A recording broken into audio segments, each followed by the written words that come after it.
प्रेम में दरिंदगी, गर्लफ्रेंड की गला घोंटकर हत्या, सेल्फी ली और शव को सूटकेस में भरकर यमुना में फेंका। कानपुर देहात से संवाददाता अजय तिवारी की बड़ी खबर।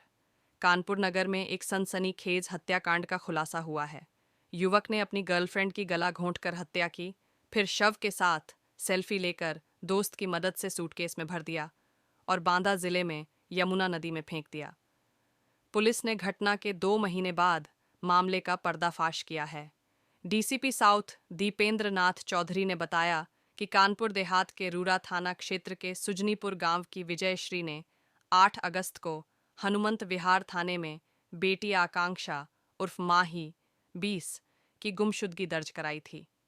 आकांक्षा बर्रा स्थित गुड फूड रेस्टोरेंट में बड़ी बहन के साथ काम करने के साथ पढ़ाई भी कर रही थी। इसी दौरान उसकी दोस्ती इंस्टाग्राम के जरिए फतेहपुर निवासी सूरज कुमार से हुई और दोनों के बीच नज़दीकियां बढ़ीं।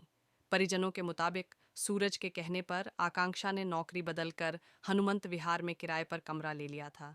वहीं सूरज भी आता जाता था। 22 जुलाई को मां विजयश्री को बेटी के मोबाइल से अजीब मैसेज मिला, जिससे शक गहराया। इसके बाद गुमशुदगी की रिपोर्ट दर्ज कराई गई। पुलिस की पूछताछ में सूरज ने कबूल किया कि उसकी 2 प्रेमिकाएं थीं। जब दोनों को इसका पता चला तो दूसरी प्रेमिका के दबाव में आकर उसने आकांक्षा की हत्या कर दी। 21 जुलाई को रेस्टोरेंट और फिर कमरे पर दोनों के बीच विवाद हुआ। गुस्से में सूरज ने आकांक्षा की जमकर पिटाई की और गला दबाकर हत्या कर दी। इसके बाद उसने फतेहपुर के दोस्त आशीष को बुलाया और शव को सूटकेस में भरकर चिल्ला पुल से यमुना नदी में फेंक दिया। आरोपी ने सबूत मिटाने के लिए 25 जुलाई को कानपुर सेंट्रल रेलवे स्टेशन जाकर आकांक्षा का मोबाइल ट्रेन में छोड़ दिया ताकि लोकेशन दूसरी जगह दिखे। वहीं परिजनों को गुमराह करने के लिए कई दिनों तक आकांक्षा बनकर मैसेज करता रहा। डीसीपी ने बताया कि सीडीआर और लोकेशन की मदद से आरोपी तक पुलिस पहुंची। फिलहाल शव की बरामदगी के लिए प्रयागराज, बांदा और कौशाम्बी में टीमें लगाई गई हैं। आरोपी ने हत्या के बाद की गई सेल्फी भी पुलिस को दिखाई है। थाना हनुमान विहार क्षेत्र की एक घटना है। दिनांक 21/7/25 को कानपुर देहात की रहने वाली विजयश्री ने 8 को एक सूचना थाना हनुमान विहार पर दी कि उसकी बेटी आकांक्षा जो काना फूड रेस्टोरेंट में काम करती थी और वो 21/7 से मिसिंग है।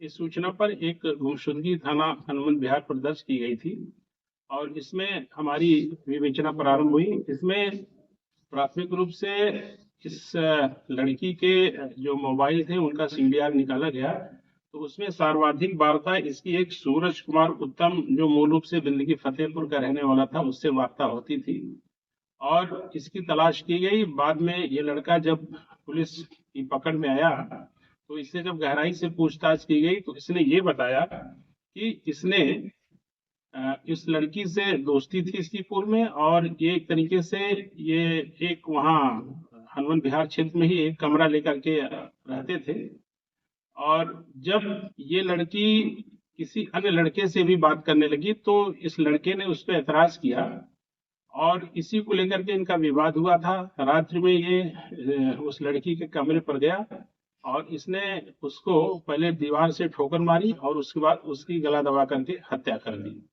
हत्या करने के पश्चात इसने अपने एक अन्य मित्र आशीष जो मूल रूप से जाफरगंज फतेहपुर का रहने वाला उसको बुलाया और दोनों लड़कों ने एक बाइक में इसकी बॉडी को एक बैग में पैक करके उसको वहां से लगभग 80 किलोमीटर दूर चिल्ला घाट जनपद बादा में ले जा करके यमुना नदी में उसको डाल दिया था।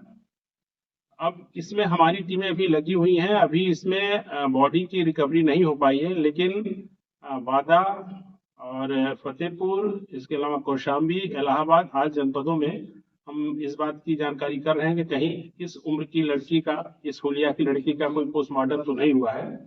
तो इसमें अभी बॉडी की तलाश हमारी जारी है, लेकिन इसमें जो साक्ष्य हैं, मोबाइल के साक्ष्य हैं और जो इसमें जो मृतका है उसकी मां ने जो बयान दिए हैं एवं अन्य जो भी हमारे पास इलेक्ट्रॉनिक और भौतिक साक्ष्य हैं, उसके आधार पर अभियुक्त सूरज कुमार उत्तम एवं आशीष कुमार को जेल भेज दिया गया है और इसमें बॉडी की तलाश जारी है। अन्य जो भी जानकारी होगी उसको अलग से अवगत कराया जाएगा। माता जी क्या नाम है? मेरा विजय श्री रहने वाली कहाँ की हो? सुजनीपुर के। आपके साथ क्या घटना घटित हुई आपकी बेटी के साथ? बेटी बेटी मतलब उसको मार दिया गया है। कहाँ रहती थी?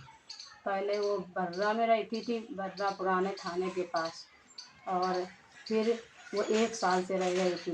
मेरी बड़ी भी लड़की रहती थी, 2 लड़कियां और रहती थी। फिर वो मतलब 10 जुलाई को पहली बार 6 जुलाई को वो लड़का आया था उस कमरे में। तो उन्होंने मकान मालिक ने उसको हड़का दिया, तो हमें फ़ोन किया, हमने भी हड़काया। तो क्या कहते हैं, उसने पता नहीं क्या उसको कर दिया, क्या खिला दिया। वो लड़की उसके कहने से तो उसको बहला फुसला के और क्या कहते हैं वहाँ कमरा दिवा दिया। कानापुर में वो काम करती थी, नवस्था पे घाटमपुर रोड में। तो इसने कुछ कर दिया तो वो चली गई इसके साथ 10 जुलाई को। 10 जुलाई से इसने 10 दिन उसको रखा है, एक कमरे में रही है। और क्या कहते हैं, उसके बाद में 21 तारीख को इसकी झगड़ा हुआ है कानापुर में। और किस बात पे, ये किसी लड़की से बात कर रहा था, तो उसने जो भी कह दिया हो, चैटिंग वेटिंग देख ली हो जो भी। और क्या कहते हैं, इसने फिर झगड़ा हुआ है, वो चली गई है। और इसने वहाँ जाके कमरे में घूमता रहा और उसको गला दबा के उसको मार दिया। फिर कह रहा, उसने बयान किए हैं कि मैंने गला दबा के मारा है, मार के और ट्राली बैग में रख दिया है, उसमें भर दिया है, भर के। और वहाँ क्या नाम है, एक अपने दोस्त को बुलाया है, आशीष नाम था उसका। और वो आया है, फिर कहे 2 बजे निकले हैं तो 5:30 बजे पहुँचे हैं बांदा जिला, उसमें जमुना में। और क्या नाम है वो पुल कौन कहते हैं, चिल्ली घाट पुल, चिल्ला घाट पुल, उसमें बीच पुल से ना इसने बताया है कि हमने फेंक दिया। वहाँ से आया है, फिर क्या कहते हैं हमको गुमराह किया है। मैसेज मेरे लड़की के फ़ोन से मैसेज करता रहा, हमको करता रहा, मेरी लड़की को करता रहा, मेरे लड़के को करता रहा। हम लोग जैसा बोलते रहे वैसा जवाब देता रहा। हमने इससे पूछा तो उसने कुछ नहीं बताया, हमको मालूम नहीं है। फिर क्या कहते हैं और फिर वो फ़ोन बताया है कि हमने पटरी पे रखा है। और मैसेज फिर उसने कबूला है कि मैसेज हमने किए हैं। फिर वहाँ से ना और वो फ़ोन पटरी में रख के आया। फिर 25 को इसने कमरा खाली किया है। कमरा खाली करके उसका सामान उसने बयान दिए हैं कि सामान हमने पांडव नदी में फेंक दिया। आपको कैसे जानकारी हुई थी? मेरी जानकारी हुई थी क्योंकि मैं वहाँ से ना वो बता तो रहे केसों का राज खुला, तो हमने ध्यान दिया उस पर। और क्या कहते हैं, जहाँ वो काम करती थी उसको फ़ोन किया तो उन्होंने बताया कि तुम्हारे मतलब सूरज ने कमरा दिवाया है और 1385 पुलिया हनुमंत विहार में रहती थी, वहीं रहती थी। तो हम फिर गए हनुमंत विहार थाने। हमने उस दरोगा से कहा, सुशील दरोगा से, जो हनुमंत विहार चौकी का था, हमने कहा मुझे उस कमरा दिखाइए। गए कमरे में तो उसने दिखाया तो उसमें एक दीपक जल रहा था। मैंने शक कर दिया कि दीपक क्यों यहाँ जलाया जाता है। हम जान गए कि मेरी लड़की को यहीं कुछ हुआ है। और क्या कहते हैं, मैंने वहाँ थाना अध्यक्ष से कहा, हमने कहा मेरे CCTV कैमरा यहाँ के दिखाए जाए, मेरी लड़की अगर यहाँ है गई है तो निकली कैसे। तब उन्होंने जांच की और वो प्रमोद तिवारी का मकान था।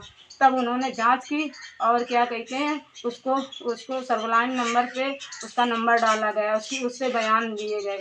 तब उसने बताया हाँ कमरा दिवाया है।